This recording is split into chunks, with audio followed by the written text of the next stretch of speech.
Hi guys, podcast 17 here with a little bit of a twist. It's a World Championship special podcast. Myself, Greg and Kev were out in Innsbruck for the World Champs, where we witnessed some memorable racing from the Canyon SRAM team smashing the team time trial early on to Valverde winning on the final day of the Champs. I think it was certainly, a memorable championships. So today's podcast, you'll have to excuse the audio levels throughout and some background noise. We were catching up with riders and chatting on the move in hotels, on the roadside, in the Zwift house in Innsbruck, etc. But anyway, it's a World Champs themed podcast. And first up, Greg, Kev and I talk about the first few days of the championships. That was the team time trials, the individual time trials, and the under-23 men's road race. Okay, Matt, Greg and Kev here in Innsbruck at the Zwift house for the World Championships. We're on Saturday now, just before the women's road race, but a little bit of a recap on the event so far. So it was a good few days ago now, but first event was the women's team time trial. Canyon SRAM, obviously the winners there. I think Wiggle High Five, were the big losers there in many senses, because they come out from the blocks flying, got the first time check, they were like 30 odd seconds up. And you're thinking, God, these are on for a ride. Next thing you know, lose two riders. They got the fourth rider sitting on, and it all kind of fell apart, and they got fourth in the end. Yeah, and obviously for me the surprise was Mitchelton Scott not featuring in the top three there. They've been quite strong throughout the entire season, and they were just outside the medals. Also, another key point there is that Canyon SRAM are keen Zwifters. They train that quite often, and there's a connection there to Zwift as well. Absolutely, and just the level of the women's team time trial. I mean, 52.5 kilometres an hour they average for over an hour. And as we say, you go out and do a local club run, local race, and look at your maximum speed. It may not tip over that kind of level, and these girls average that for over an hour. Excellent, so, amazing result. Yeah, and the men's team time trial, Greg. Yeah, that was a bit of a surprise for me actually. I thought, but it's that old saying, a team of champions beats a team of champions, and you see. Quickstep came out and I honestly thought BMC were a shoo-in. And again, Mitchelton Scott, they're well disciplined, they're well trained in that event. To get fifth, it's just unheard of. They've been in the medals for the last 5 or 6 years, haven't they? Yeah, and we mentioned that teams like BMC, they have Rowan Dennis, Dumoulin, his team finished third, so they've got some of the strongest individual riders, but as you said, there was Quickstep that came out on top. Yeah, and with these team time trial, I think the key word is team. Yeah. You can have one superhero in the team, but that ain't going to win you a team time trial. You may win the individual, but it's all about the team. That can actually end up destroying a team. The strongest guy, like we've spoke about in the past, it's like one guy, if he's too strong, he does too strong a lap, or he kicks through, he's not smooth enough. He can actually destroy a team if he's too strong. So maybe that was the case in those BMC or Sunweb. Maybe that was actually what happened to those guys. And there's almost a level of fear by the other riders, isn't there? When you got someone as strong as Dumoulin or Dennis, the other guys, who wants to be on their wheel? Not me, thanks. Yeah, exactly. Yeah, and just a little bit on the kind of technical side of a team time trial. The hardest bit is obviously doing turn on the front, but also the bit getting on the back. Yeah, absolutely. So when we were doing teams time trials with Sky, obviously we had Bradley Wiggins, and it was always your second and third strongest guys were either one in front and one behind, because obviously you have to be strong when he comes through. Wiggo, for example, you have to really, really struggle to get on the back. So you've got to be a strong bike rider there, otherwise you're just going to offload riders. And then to actually follow and actually sit on the wheel when he's doing 650 watts on the front, you're doing 350, 400 on the wheel just to hold the wheel. So you've actually got to be they're your two strongest riders either side of those bike riders, and that's pretty much that's how everyone sets up to begin with a team's time trial, if they've got a dominant rider. But anything can happen during a team's time trial. Guys miss laps, have bad patches, good patches. So it's but that's kind of the structure you would implement in a team's time trial. I think team time trial, that's a podcast topic soon. We can talk all day about that. So we better move on though. So after the team time trials were the individual time trials. Yeah, the women is Dutch 1, 2, 3. 1, 2, 3 for the Dutch, and a meet going back to back. So that was and then Ellen van Dijk third, and then Van der Breggen. That's going to be Will we see the same sort of replay in the road race? It's incredibly strong Dutch team. Yeah, and sometimes we see it in the European road race. The Dutch kind of imploded in many senses. They're the strongest team by far on paper, but perhaps didn't quite race as well as they could have as a team. But yeah, interesting. Obviously, the men's individual time trial. I'll take that one, thanks, Matt. One for the Aussies there, and it's been labelled the perfect ride, Rowan Dennis, and to beat Dumoulin in second place by a minute and a half, for me, is the perfect ride. And that was actually the culmination of, they say, 4 years of work for Rowan. He had some bad luck in previous championships. At the Olympics, he broke a handlebar. Previous World Championships, he's had an accident, had a crash, and he finally put it together for the rainbow jersey, so it's great to see. Oh, I'm really happy for him, yeah. Like you said, it's just, you follow him, you go, okay, this year he's got it, he won the Tour de France prologue and taken the jersey. Oh, surely he's up for the Worlds this year, or, things like that. And then, just something happens, like unforeseen things. And then it's like, I mean, you can imagine the time trial, you've just got to be on the gas, and then something, a stupid crash, and it must throw all your coordination, all your rhythm out. You break a handlebar, you've got to get your spare bike. Okay, it may only cost you 20 seconds, but mentally and psychologically, it's got to cost you a minute.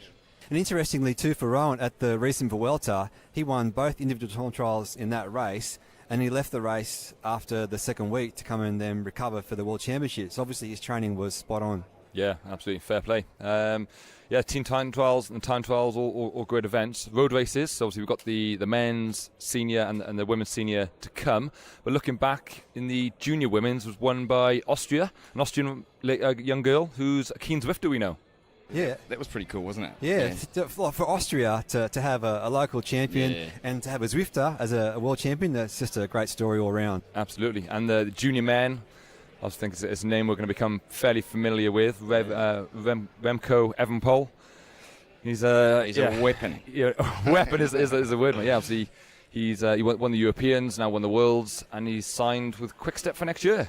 Yeah, and just the way he won that road race, we saw he had an accident early in the race. He was a minute and a half behind the front group, and then he rode through the riders on the climb, then go off the front and to win solo by a minute and a half. So, it's just a dominating performance. Yeah, and we actually saw one of his teammates, when Remco crashed, one of his teammates actually turned around and rode backwards down the course to give him a wheel. And then in the rule book somewhere, there may be something about that, but he's world champion, he's got the jersey. Yeah. Let's struggle to get that back off him. Yeah, and that wouldn't be a really nice way to take a rainbow jersey. I mean, he was so dominant. Yeah. Apparently, he's been dominant all season. So it's like, okay, of course there's rules, but I mean, they've got no radios, and his teammates doing a great job for him. So what an absolute dominant display.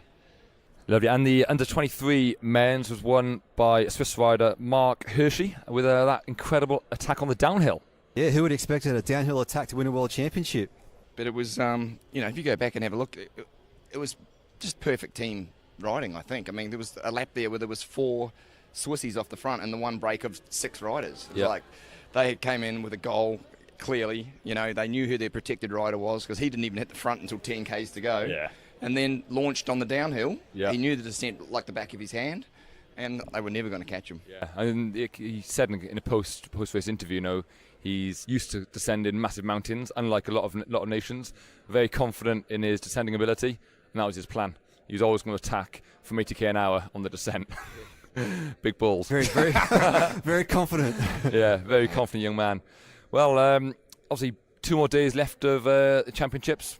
Senior women this afternoon, and senior men tomorrow. And we went out and rode the finish climb for the men yesterday. Brutal, I think is the only word to describe it. Yeah, that's unbelievable. Yeah, so I've driven up it. I rode up it 6 months ago, but forgotten about it, and then literally rode up it yesterday and just went, "What the?" It's ridiculous. You're sitting on your saddle, and literally front wheel, as you put the power down, your front wheel's popping off the ground. You actually have to get out of your seat to climb that. It's one where, and most climbs like that steep and that ridiculous. The steep section's about 200 metres or something. This is like 600-700 metres of steep, like really steep. So it's going to be, it's going to be deciding. It has to be. Yeah, and your comment, Greg, was that it's the kind of climb that you can't race up. You've got to go your own speed because it's that steep. Everyone's got their limit at that sort of gradient, so you really can't follow wheels. You've got to go your own pace on that. Can't imagine attacking on it. You would attack and you would get 10 pedal strokes. And just because if you explode on that climb and that steepness, you just stop. You have to pull over and hang on the barriers. Yeah, absolutely. Survival mode, isn't it? Hang onto a car like some people did up there in training yesterday. Yeah, no names mentioned. No, you're right. Say up that climb, though, if you blow your top off, you're done. Race over. Don't blow your top off, mate. Don't do that. And obviously the main circuit with the climb that is on the Innsbruck circuit on Zwift, rode that yesterday as well. And I think the key takeaway from that climb is it's all going to, the race is going to be shaped about how the riders approach the climb. The climb is a hard climb, but if they go into it steady, in the men's, it brings riders like Sagan into play, and the women's, the Dutch have got a lot of opportunity to make it really hard from the start and isolate a lot of riders. But if they go into it too steady, I think it brings a lot of other nationalities into the race. So kind of approach into that final, into that climb on the circuit is going to be key. Yeah, and the guys we've spoken to that are riding the Elite Men's Road Race, their comment is that it's not as hard as I thought it was going to be. So as you said there, it's going to be hard to attack on that climb and get away. And also, you can actually see quite a fair way in front of the group. So it's not like it's a really tight twisting climb where you can get out of sight. So if you've got 30 seconds, you're still going to be in sight. So it's hard to get away and there's a few points where, as we know, it kind of flattens off. Maybe just down to 1 or 2%, so you can easily get your speed back up, and where being in the slipstream is going to be a massive advantage. So, yeah, it might take a good few laps for the elastic to snap. I think it's going to be an exciting race to watch. Yeah, and you often key off what the under 23 riders. If you look at the under 23 race, what happened there. We used to always sort of that would be the one to watch to see. Okay, what kind of could happen with the men's race, but I just still think, like you said, the slipstream's going to make a massive difference. If they have a little bit of a headwind up there, you're going to get again a good sit on the wheel. I just think, and then they're always going to have in the back of their mind, they're going to have that final climb. So the race could go anyway. And interestingly, I spoke with Rob Powell from Australia yesterday, and he's actually trained specifically on Zwift for this event. And his comment was that from going from Zwift on the climb and then doing it in real life, he said it's just the same thing, exactly the same thing. There you go. Well, behind us we've got two chaps from Slovenia. Quick word. Who's going to be the winner for the road race tomorrow? Slovenia, tomorrow. Roglic, pretty much. Yeah, it's not a bad pick actually. Yeah. Matej Mohoric. Yeah, right. It's good. Yeah, it's good. Good choice, and fingers crossed for you. There you go. Some fans of Roglic. Yeah. Not a bad pick actually. Yeah. He hasn't been talked about that much leading into it, but really quiet, isn't it? yeah, he's a powerful rider, a powerful climber. Yeah, strong. And he's probably one of the ones that I would kind of put in that category of not big favourites, and if it's not raced flat out from the early laps, certainly come into play. Well, who are the favourites, Matt? Who'd you pick? Who do I pick? I'm gonna stick with my pick of a couple of weeks ago of Nibali as being my number one pick. Not only because of his climbing ability, but also his descending ability. Yeah. So of course, San Remo. We know that one. Yeah. He's and I think he raced the Vuelta pretty clever. I don't think he went deep every single day in the Vuelta. But then you've got the Yates boys. I mean, obviously Simon's in top condition. He'd be hard to go past him. But if I'm going to have to put my I'll go with Simon. Because I've changed. I was going to go with Richie Porte, but obviously he's sick now from the Vuelta. I mean, I want George Bennett as well because he's Kiwi. So I'm quite patriotic, but I still think the Yates is going to have a good ride. Yeah, good pick. And then we've got obviously the French, Alaphilippe, Valverde. We haven't spoken about. Yeah. I got another one. Kwiatkowski. Yeah. Of course. Fourth in the individual time trial. Yep. Yeah. Yeah, same. And what did he put on his Instagram? His comment, nobody wants to finish fourth. No, he said it was testing the engine. Testing the engine with a wink. Yeah, and with the fourth place in the individual time trials, testing the engine, I think the engine's pretty good. Yeah. Engine's revving for sure. Yeah. Weapon. All right, next, me and Kev spoke with an Austrian junior rider, Valentin Gretzinger, and Greg spoke with Brittany Kerr, a Kiwi rider who both competed in the Junior World Champs, both indoors, on Zwift, and in real life. So here's our chats for those guys. Okay, guys, it's Matt and Kev here, and we're talking to Valentin Gretzinger. Valentin's from Austria. So, Valentin, you've had your race already. Tell us how it went. Well, yeah, it just started at the time trial, and it went pretty well. I got 24th in the end, but I'm happy. I'm just a sprinter type of guy, so it's okay for me. Good stuff. And the road race today doesn't quite suit a sprinter, I guess. But how did it go with the road race? I didn't start at the road race actually, just the climbers of Austria were nominated. But I'm fresh for the Zwift race, I guess. Perfect. Well, that's probably more important than the World Championship road race. So, talking about Zwift, have you tried Zwift before tonight? Yeah, sure. I went on Zwift all winter actually. I'm on level 24. Oh, that's very good at 24. And how old are you? I'm 17. 17-year-old level 24. This is very impressive. Great work. So I've got my money on you for tonight's race then, for sure. And have you got the Tron bike? No, I haven't. I don't like climbing. Not even on virtual. I don't like it. Typical sprinter. Won't go for the Tron bike on Zwift even. Absolutely. And typical training, what do you get up to in training? Usually I prefer the long rides. We're doing a lot of long rides, me and my trainer. But in preparation for the Worlds, we went behind the car. So a lot of short but intense sessions to get me started. And now it's just doing nothing, eating well. So is it the off-season for you now? Yeah, it's the off-season for me. I'm struggling a little bit with my health. So I would have 2 races left this season, but I don't think I will make them and end my season there. Now tell me, we've come across quite a few junior Austrians that are on Zwift. Is it popular here? Is it well known and people are using it? Sure, yeah, everyone knows it actually. It doesn't matter who you're talking to, everyone knows Zwift in Austria. And are you first year or second year junior? I'm second year junior. Second year junior. So next year, what are your plans? I still have to think about what I'm doing next year.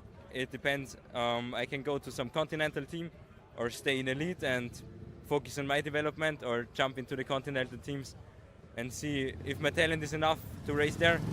But it's a risky decision if you go to the continental team and you're not good enough, you can't race. So yeah, that's my decision I have to take the next few weeks. Yeah, we've spoken about that quite a bit previously. You know, it's not always the best idea to jump to the biggest team possible and doing the biggest races. You know, it's that slow, steady rate of progression, to kind of stepping up year on year. But no, good luck for next year, certainly. Who are you riding for this year, team-wise? I'm riding for a junior cycling team, Graz. Graz is the second biggest city of Austria. Maybe some trivia. We'll look that one up, yeah. And in your team this year, is there a lot of teamwork, or is there kind of a lot of individuals? So lead-outs and stuff for a sprint. Is that something you guys do as a team? Yeah, we are a great team. We have climbers and sprinters, and depends which race, we always help each other, and we're really close, and we help each other where we can. So we were quite okay this year. We won the Austrian Cup rankings as a team, and I won as an individual. So we're working together pretty well. Well, that's fantastic. It sounds like Austrian cycling is doing something very good with their junior riders to see the amount that are coming through and riding this well. It's certainly worth keeping our eye on. And good luck in tonight's Zwift race, and good luck with future racing and training as well. So thanks for your time. Thank you. So here we are with Brittany. Are you we're lining up with the live Zwift race with the junior women. Brittany, you a bit nervous tonight, or are we pretty excited? Pretty excited. Should be fun to do a Zwift race, something a bit different. Racing against Austria, Switzerland, and Germany. Yeah. You excited about that? Yeah, should be real cool. So it's 8.8 kilometres, and it's obviously Innsbruck course that we designed here with Zwift. And you raced this yesterday, yes? Yeah, I did. It was quite a nuggety wee climb near the end. Certainly hit the legs a bit. Well, all the best for tonight, and I'll coach you through it, and we'll go for the win, eh? Yeah, thank you. Hello. And ahead of the women's road race, we caught up with some of the women's GB team, Hannah Barnes and Danny Rowe, to find out what they made of the course and their plan going into the race. Okay, so me, Kevin Gregg, sat here in Innsbruck, a couple of days out from the road race, with 2 GB riders, Danny Rowe and Hannah Barnes. So, girls, what are your thoughts for the road race in a couple of days? You looking forward to it? Yeah, I'm really looking forward to it. I think it's going to be a brutal race, but I'm really excited. I think anything could actually happen. We've recce'd the course today, and obviously I've ridden it a lot on Zwift leading up to the Worlds, and I think it's going to be quite an open race. Although it is very hilly, I think still a lot can happen on the course, and it's going to be fast and furious. Yeah, I think it's a course that you need to have good legs. I was originally going to come out and recce it, but I thought, actually we need to just have good legs in the day and just hope I wake up on Saturday with those legs.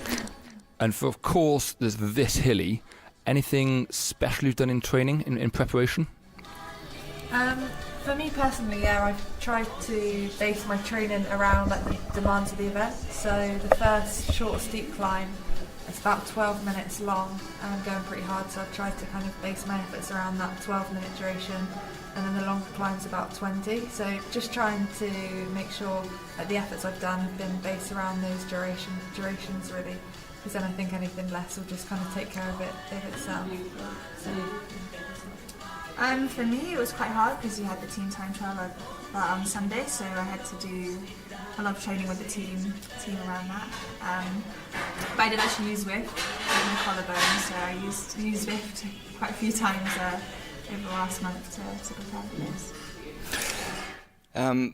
Just a quick question: what do you think about a breakaway staying away? Like if it's large enough numbers, makes it to the base of the climb, you've got 3 laps to do. I mean, obviously you're going to have a team. There's a very dominant team, the Dutchies, obviously. But if there's enough messing around, I think. What do you think about a strong breakaway actually making it to the final? I think if a breakaway makes it to the bottom of the first long climb, I think there is a potential for it staying away because, the course is pretty technical around the circuit, and it's actually not very long from kind of the bottom of the descent then to starting the climb again. But I think the only thing for our race is if the breakaway goes before the steep climb, which is not far from the beginning of the circuit. I think it will be fast and furious sort of in the peloton to make sure you're positioned well for the bottom of that climb. So I think potentially the gap could then be sort of reduced quite quickly, which it's not going to help kind of the breakaway. So it's a hard one to sort of predict. I think there definitely will be riders trying to get away that think they're not going to make it over the climb, but I think it's a kind of cross your fingers and hope that they make it to the long climb. Otherwise I think they would have spent their pennies very early, and then to make it then 3 laps, I don't think that's going to be possible with your out and out climbers definitely going to be trying to make it hard on the climb. Yeah, I think it depends on the composition and what teams are there. If you're not a climber, you want to get in a break so you can get over that steep climb and be there for the teammates that you know are strong enough to be able to finish near the front on the 3 laps. But yeah, it's a challenging day for sure, probably the hardest world you've ever had. So it's just going to be a lot of fun. And without giving team tactics away, what's your personal role in the race for the team? We haven't actually had our kind of team tactics meeting yet, but I think for me and Hannah, I think we will be saved until sort of the finale of the race. But we have got some younger riders who are pure climbers, so it's going to be a tough one for our team this year, I think, to really have a very specific plan, because we don't have one out-and-out favourite for this race. So it'll be interesting to see how they're going to kind of play out our tactics, to be honest. I'm not sure. Have you seen the weather forecast?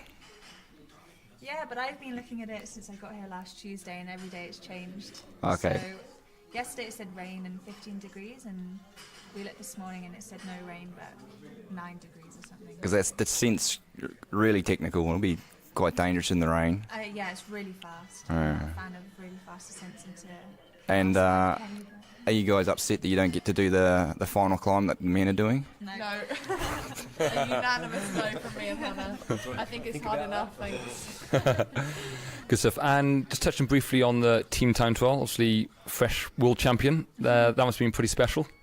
Yeah, it was really nice. It's an event that we really like. It's just such a team-orientated event, and I think we only spent about 2 weeks. We did the course 9 times actually, so we know it pretty well. But yeah, I think it came down to what equipment we had. We had Shroud and Zip and Canyon gave us really great equipment for that race. So yeah, it's pretty cool. And then obviously sharing that with your sister made it extra special. Yeah, I mean, she came into it. It was her first team time trial, so she came into it, yeah, really strong. And I think everyone was really impressed with how she dealt with the pressure. It was quite a stressful event, I think. So leading into Saturday, who are we looking at as a favourite? A country or a person in particular who we got our eyes out for? The whole Dutch team? No. Oh, I think that could actually play into our favour because I think Annemiek van Vleuten, obviously, Van der Breggen, but I think, well, we're hoping that they'll kind of be racing each other, which might actually play into our hands as we saw at the Europeans. I think, yeah, that could be a good thing for us. Ashley Norman Passio, I know, has got big ambitions for this race as well.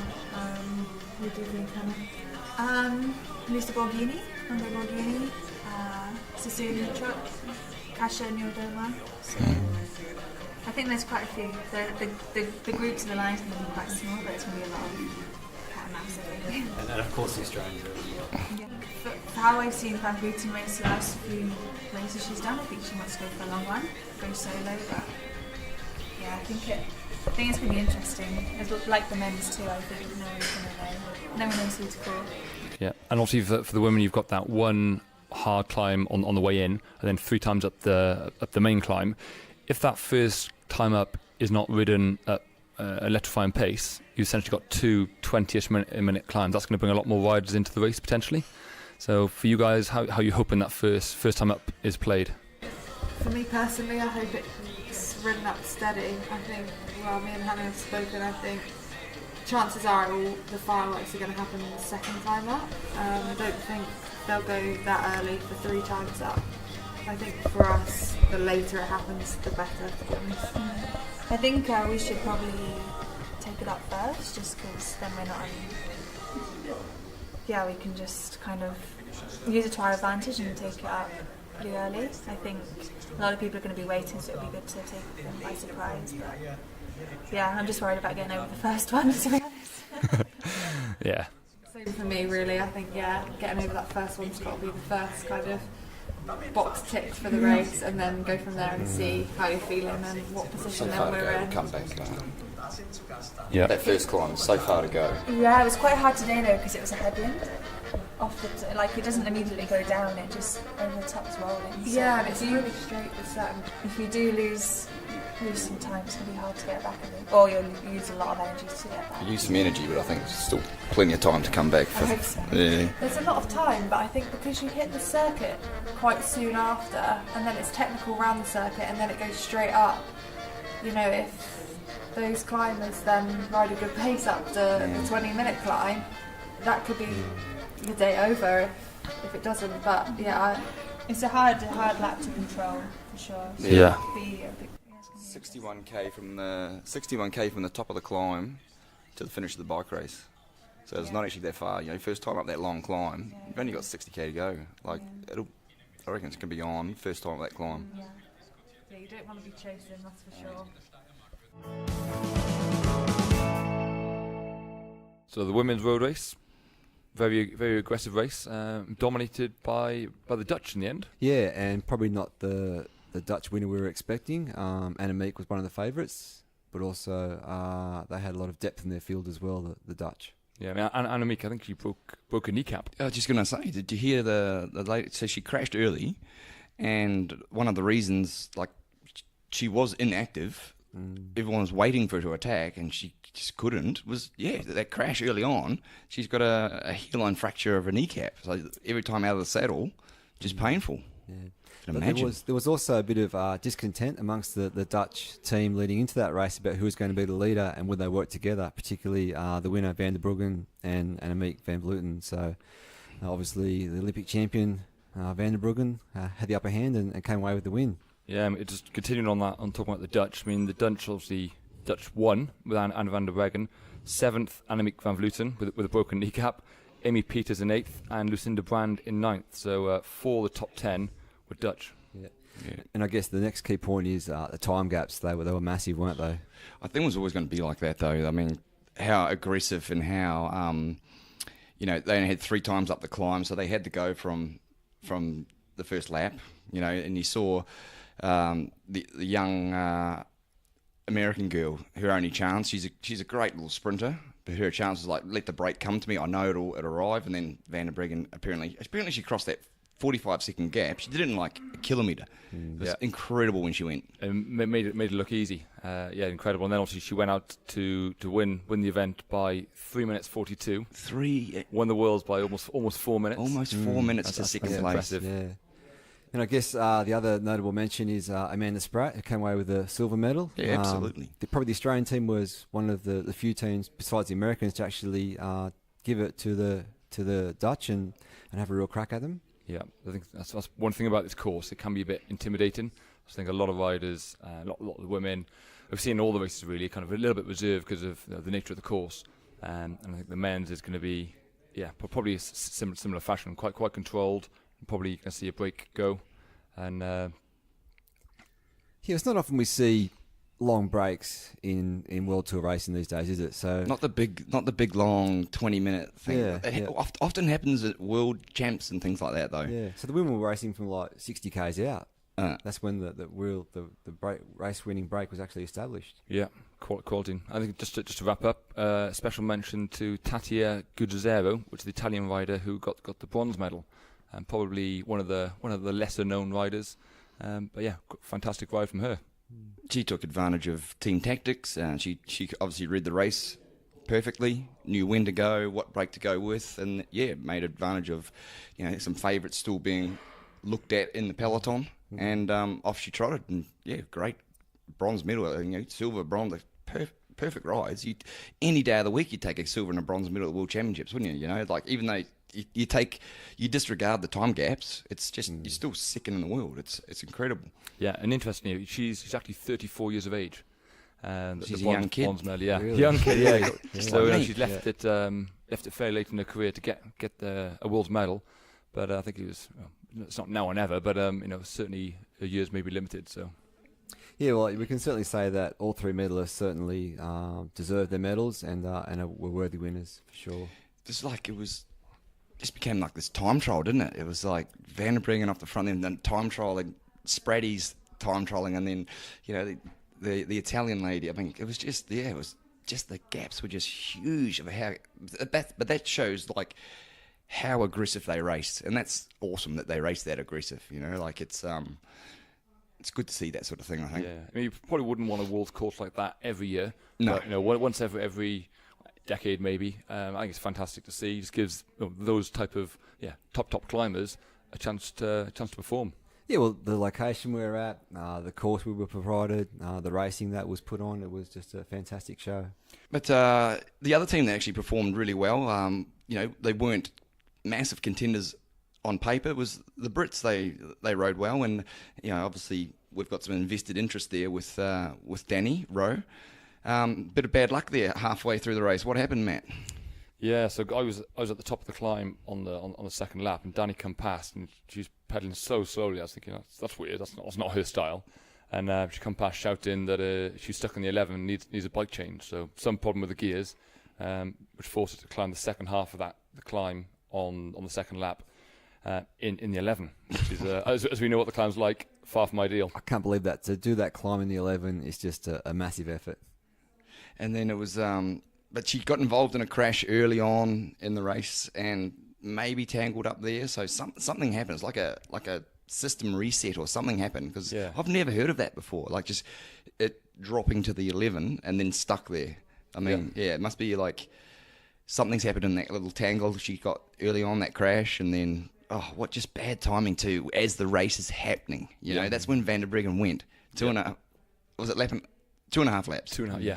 That's when it's happening, just disappointing. Yeah, it is a shame, yeah. Also, Danny's a big Zwifter, as is Hannah Barnes, part of the GB team. I think the rest of the GB team are quite young. I think it is their first Worlds for I think the rest of them.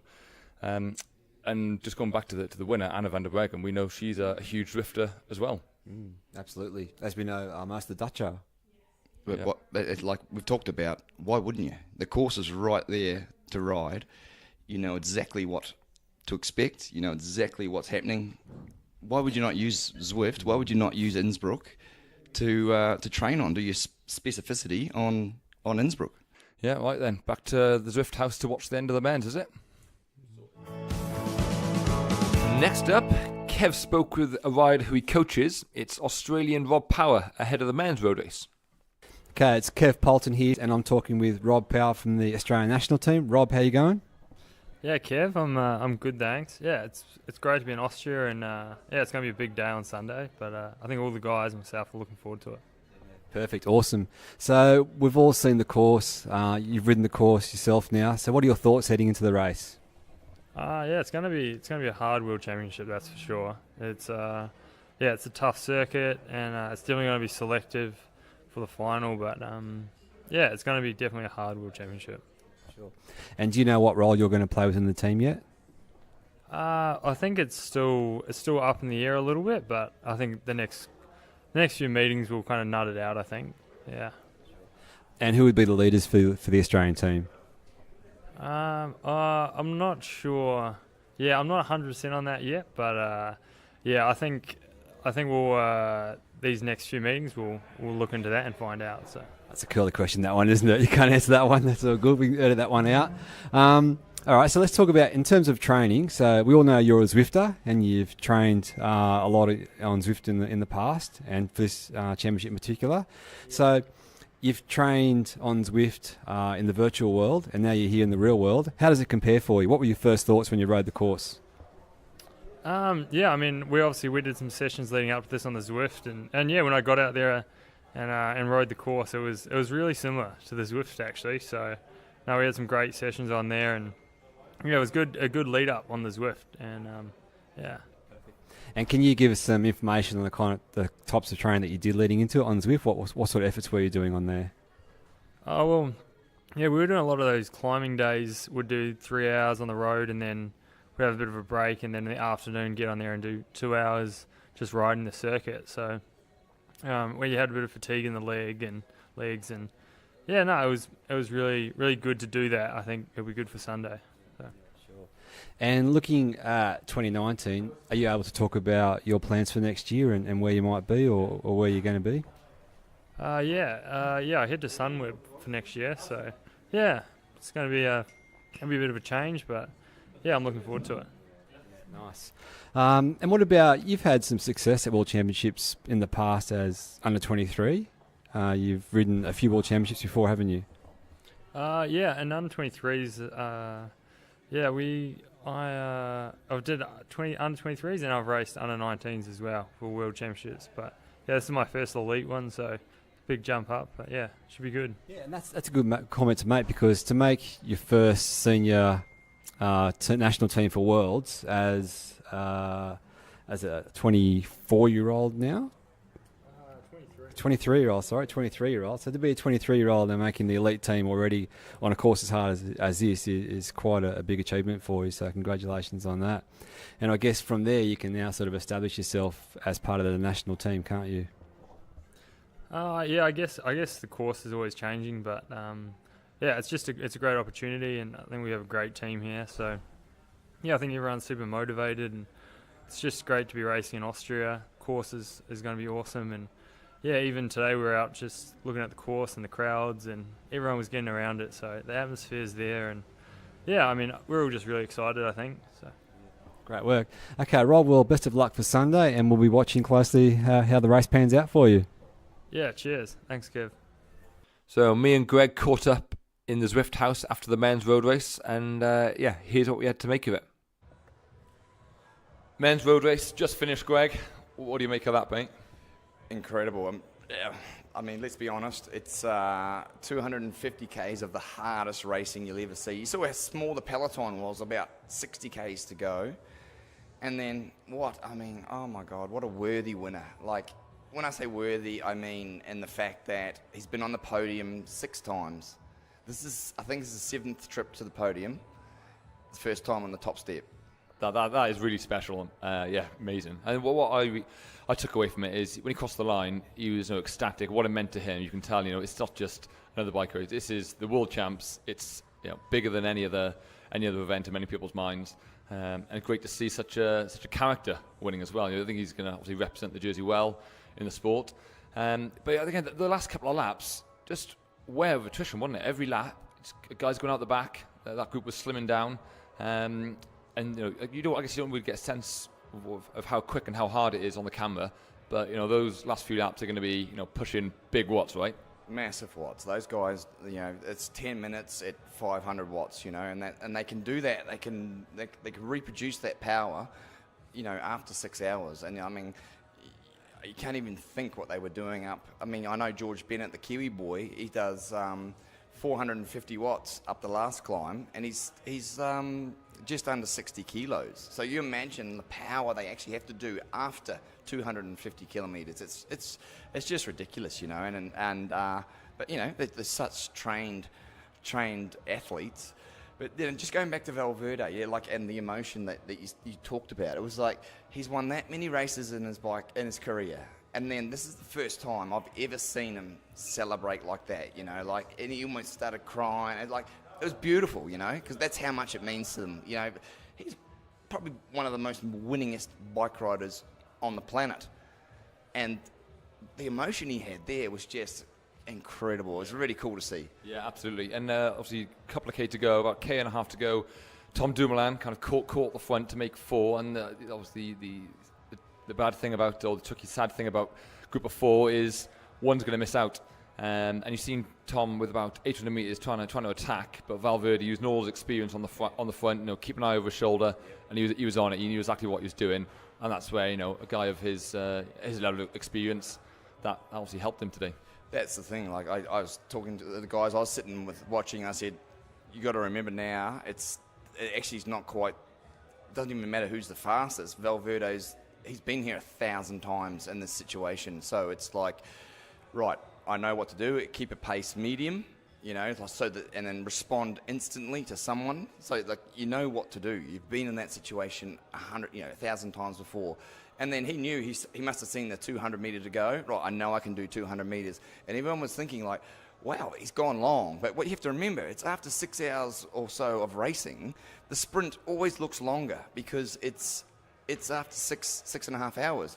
If it's a Tour de France stage and it's the sprinters doing 200 metres, it's done in 15 seconds. But this is after 6.5 hours. That's why it looks long. Yeah. It's still the same distance. Yeah. And I would say with these sprints at the end of massive races, 260k one days, it's not always the fastest rider who wins. It's kind of the guy who's got the most left in the tank. Yeah, exactly. And then obviously some experience came in there too. He knew he could ride it from the front. He was not afraid of that. So what happens is you get this feeling of this lull, and they go, oh, this is a perfect time for me to attack.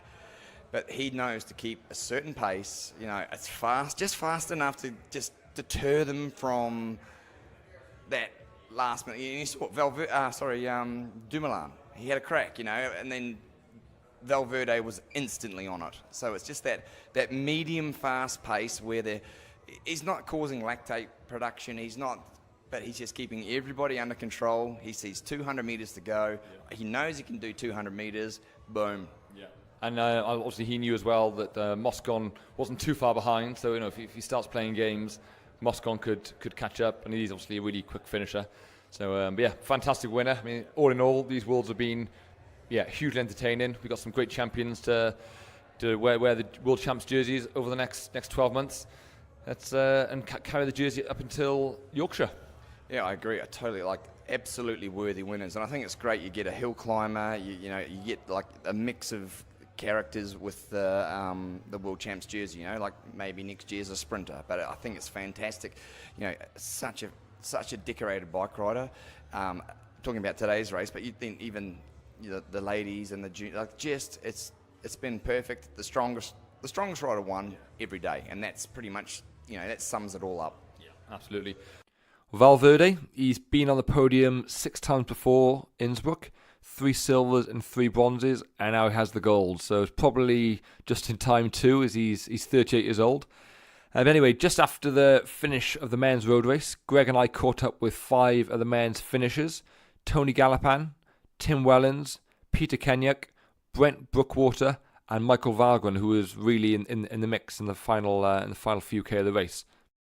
Here we go. Greg's just pulled over Brent Brookwater for a quick chat. This is just past the finish line. How was your race today? Oh, brutal.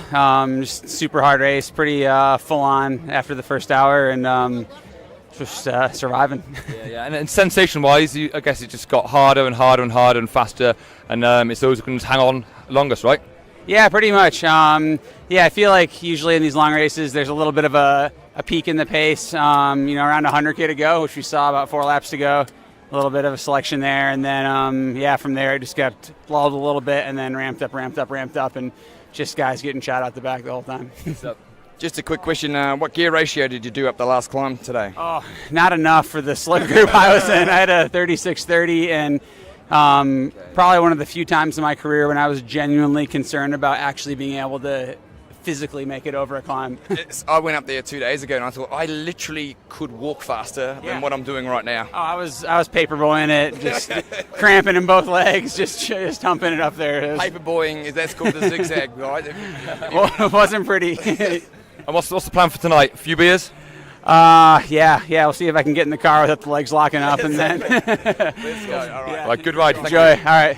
Thanks, boys. Here we go. We're talking with the one and only Gallo. What a weapon, mate. And today, ridiculously hard. Yeah, it was crazy. From the start to the end, and then in the last climb.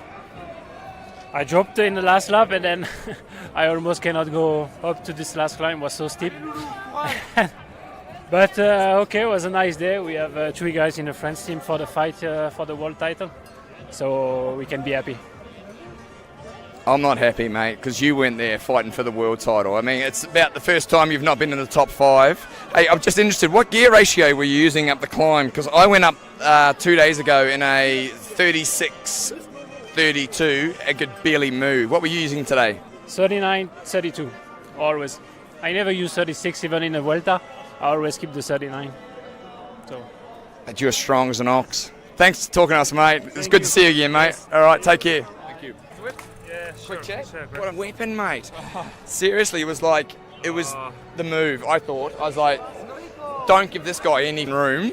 You won't see him again. That was what I was hoping for, but that last climb was just way too hard for me. Maybe I ran out of gears, but I had no more energy in the legs. I was like cramping all over it. So so I think being 7th was maybe the best I could get out of today. So yeah, that was hard. And was that always the plan, to try and get a gap before the last climb? Actually not. I had quite a good confidence before the race, so I was like, if I can enter the climb with the best, the last one, I'm sure that I would be able to follow the best. But I think I underestimated the climb, and it was super tough. Had you been up the climb in training, obviously, and then so you followed 2 minutes faster for sure in training. But you followed Pete Kenner on the attack. You followed Pete, then you went straight over the top of Pete. You had a massive gap, and like we were all saying, like, wow, that guy, if he's got 30 seconds, he's just time trial to the finish. I felt really well, but I tried to do the climb like steady and not go over my limits, but in the end I couldn't even do my limits, so I was just tired like everybody else. So yeah. Lovely. Thanks very much. Thank you. So Tim, I'm obviously been teammate of yours for years. Watched you work really hard today. It would have been nice if it was raining and cold, and probably you might have the rainbow jersey.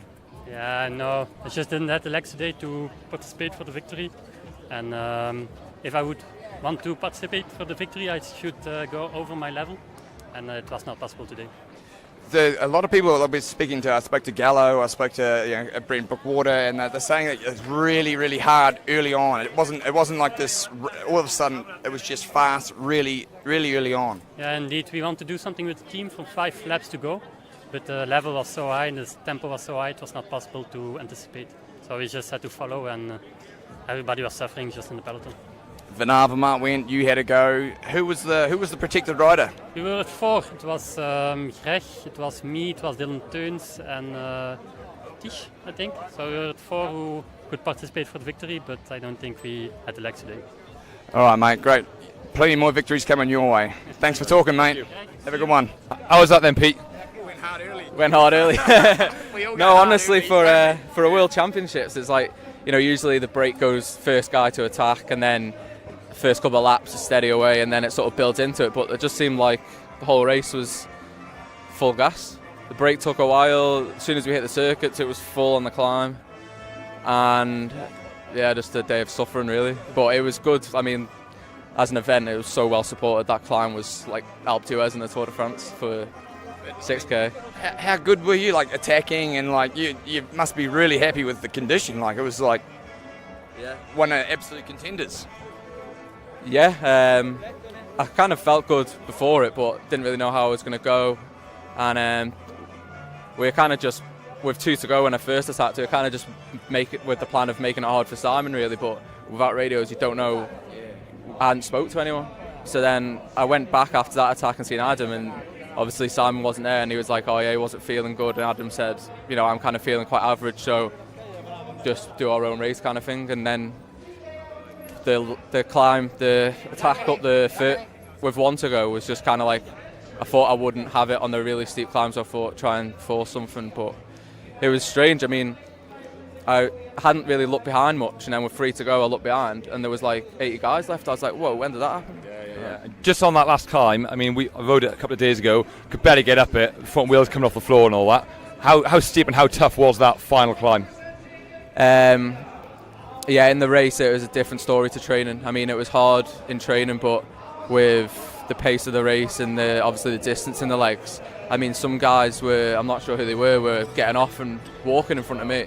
And obviously the front wheel comes up and some guys cramping, and pretty mad really, wasn't it? What gears did you have on? 36, 30, and because we had an option to go 32, but I just said, if you're in the 32 then you're probably not going to be fast enough. So I was like, don't worry about it. I would have had a 32 on the back and a 36 on the I thought it was 32 on the front and a 36 on the back. Yeah, legend. All right, thanks for that, Pete. Top man. Yeah, cheers, boys. Well, that's our World podcast. There's loads of cool insight and chats, even if we didn't predict the winner. I think it proved to be a great race that was ridden hard across all categories, and as Greg mentioned, I think the strongest riders won across in each race. If you missed the Worlds and are wondering what this climb we've been speaking about is all about, you can check it out on the Innsbruck course on Zwift. Now, our next podcast is focused on the end of the season. This can be out in a couple of weeks. So, hope you enjoyed today. Ciao for now.